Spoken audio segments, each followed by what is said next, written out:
Welcome to Bible Talk Insight. We're here to inspire, educate, and hopefully draw us all closer to Jesus through these really fascinating discussions with Bible and Bible scholars. Glad to be here. So today we're stepping onto, well, pretty intense ground, right? We were at Jericho just before the big battle. Yeah, we're looking at Joshua chapter 5, a really powerful, almost shocking encounter. Absolutely. Joshua meets this figure, this commander of the Lord's army, and it raises huge questions about leadership, submission, and, well, who's really in charge? That's the core of it. Our goal with this Bible Talk Insight is really to dig into the spiritual lessons from that encounter, especially how Christ's authority, his supreme command, shapes our loyalty today. Okay, so set the scene for us. Joshua's there, maybe scouting, thinking about Jericho. Right, he's alone, likely under immense pressure. The weight of leading Israel into the Promised Land, the first major obstacle, is Jericho. And suddenly, there's a man with a drawn sword. Not exactly a welcoming sight, it's intimidating. Joshua, being the military leader he is, reacts instinctively. He goes straight to the point, right? Yeah. The classic battlefield question. Yep. Are you for us or for our adversaries? Friend or foe?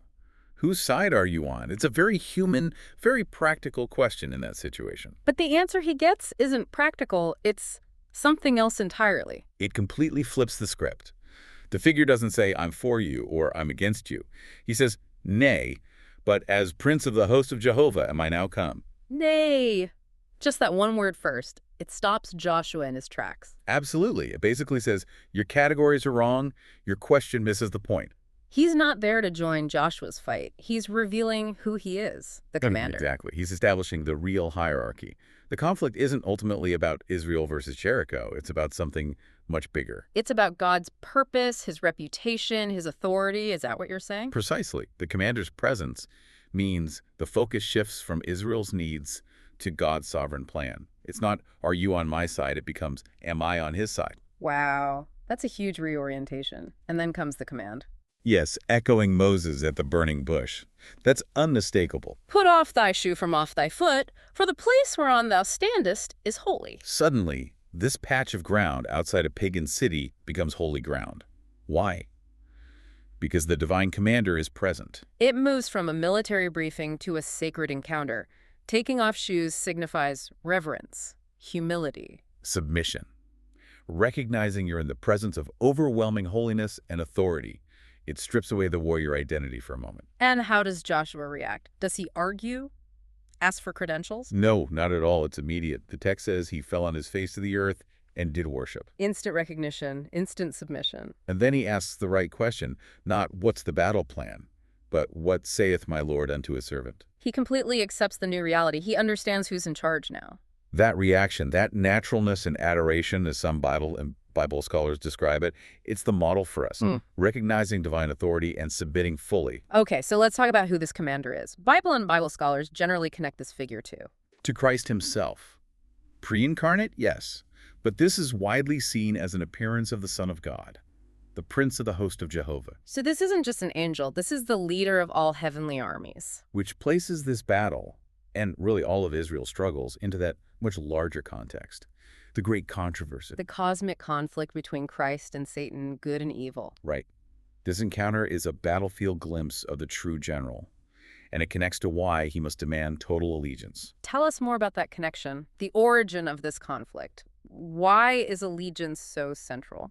Well, you have to go back to heaven. The Bible and Bible scholars point us to passages in Isaiah and Ezekiel describing Lucifer. Originally a being of incredible light, wisdom, beauty. Perfect, it says. But pride corrupted him. He wasn't content with his exalted position. He wanted more. He wanted to be like the Most High, to set up his own throne, essentially. Exactly. It was rebellion against God's authority, fueled by self-exaltation. So the core issue from the very beginning is about rightful rule and allegiance. Whose authority do you recognize? And Christ is God's appointed rightful ruler. Undisputed. We see this confirmed powerfully in the book of Revelation, especially chapters 4 and 5. The throne room scene after the resurrection. Yes. Christ takes the sealed scroll, that's often interpreted as, the title deed to all creation, the plan of salvation. His taking the scroll signifies his installment, his formal enthronement as King of Kings. All sovereignty, all authority is his. He's the center point. He becomes the center of all prophecy, the executor of the covenant, Everything points to him. He is the legitimate commander. So when he appears to Joshua, he's operating from that position of ultimate universal authority. Absolutely. And that authority should change how we view conflict, shouldn't it? How we approach challenges. It should. But often we default to fighting our own battles, relying on our own strength. What was God's original ideal for Israel in conflict? Well, the clearest picture is the Exodus at the Red Sea. Pharaoh's army bearing down on them, nowhere to go. Panic stations, surely. Total panic. But Moses relays God's command. The Lord will fight for you, and you shall hold your peace. Hold your peace, stand still when an army is charging. Exactly. Counterintuitive, militarily insane. But it was about demonstrating his power, his salvation, without their help. They just needed to trust and be still. So he got all the glory. Even their enemies recognized it. Right, the Egyptians said, Jehovah fighteth for them. That was the ideal. Complete reliance, God acts. But Israel, well, they struggled with that level of trust, didn't they? They did. Lots of murmuring, lack of faith. So later on, like with the Amalekites soon after the Red Sea, God actually allows them, even commands them, to fight. Why the change, if standing still was the ideal? It seems it became a sort of remedial lesson, a faith-building exercise. They had to learn to trust him while acting in obedience. So they fight, but the victory still comes from him. Yes. The outcome was always dependent on his help, his presence. Think of Moses holding up his hands. It was about learning unconditional trust even through participation. Fighting in obedience, not trusting in their fighting. That's a crucial distinction. And it leads us to Christ's own example, right? He had immense power at his disposal. Legions of angels, he said. In Gethsemane, when Peter drew his sword, a very human reaction, trying to defend his master. And Jesus stops him immediately. Put your sword back. He explicitly rejects that method. Those who live by the sword die by the sword. He chooses submission to the Father's plan, even though he commanded legions. So the commander of the universe models restraint, self-denial, submission to a higher purpose. Exactly. And that's the model for his followers, especially leaders. We're called to reflect the master's nature. Which means? It means self has to take a back seat. No showcasing our own wisdom, our own strength. Yeah. It's about sacrifice, humility. That cosmic great controversy, then, it plays out inside us, too. Every day. Bible and Bible scholars emphasize this. The battleground is the human heart. The same temptations Christ faced: appetite, pride, wanting worldly power. Those are our struggles, too. And resisting them requires that same kind of self-denial he showed. Yes. Meekness, trusting God fully, making Christ prominent, not ourselves. That's what it looks like to follow the captain. So let's circle back to Joshua. His immediate surrender is the key takeaway for us today. It really is. That falling on his face, that complete yielding, that's the mandate. It demands an unselfish commitment from us, a love for God above all, and that Christ-like tenderness towards others. And it has to be a deep principle, not just an emotion. A permanent divine love, not just an impulse that fades when things get tough. Because the alternative is dangerous. Bible and Bible scholars warn about divided interests, trying to serve two masters. Yeah, that's a really potent phrase. Trying to serve both self and Christ, it just doesn't work. Leads to being half-hearted. Completely. You end up like the stony ground here in the parable. Enthusiastic at first, maybe, but when the pressure comes, trouble, persecution, life getting hard, the commitment just withers. There's no root. Because the foundation wasn't solid. It was split. Right.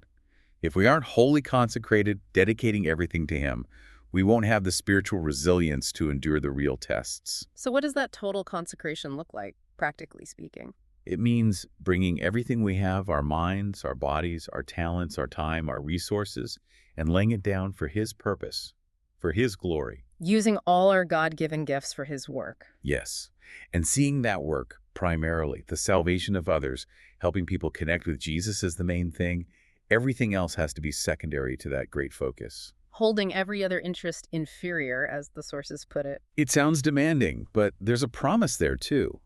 When we consecrate what we have to him, he multiplies it, like the loaves and fishes. Our abilities, our impact grow when fully surrendered to him. So the captain's demand for absolute allegiance isn't just about control. It's about enabling us for the greatest possible work. Exactly. It requires everything, but it also empowers everything. This encounter really crystallizes it. It forces us away from asking, God, are you on my side? And pushes us toward the real question. My king, am I truly fully submitted to you? That's the heart of it. And maybe here's something for you, the listener, to think about this week. We heard that God's ideal plan was often for Israel to just stand still, to let him fight. Right, the Red Sea model. So ask yourself, what battles are you fighting right now? Maybe spiritual battles, mental struggles, practical challenges, where you're relying entirely on your own effort, your own strategy, your own willpower, Instead of surrendering. instead of surrendering complete control and the battle plan to the heavenly captain. Where might you need to stop striving and start submitting? That's a powerful thought to carry with us. Thank you for joining us for this Bible Talk Insight. We really hope it's been helpful. Please subscribe to the podcast if you haven't already for more discussions like this. And do check out our main and supplemental episodes on Bible Talk Insight for even more enrichment on these themes. Yes, absolutely. And you can also connect with us and other listeners on the Bible Talk Insight Facebook page for daily encouragement. We look forward to digging into the Word with you again soon.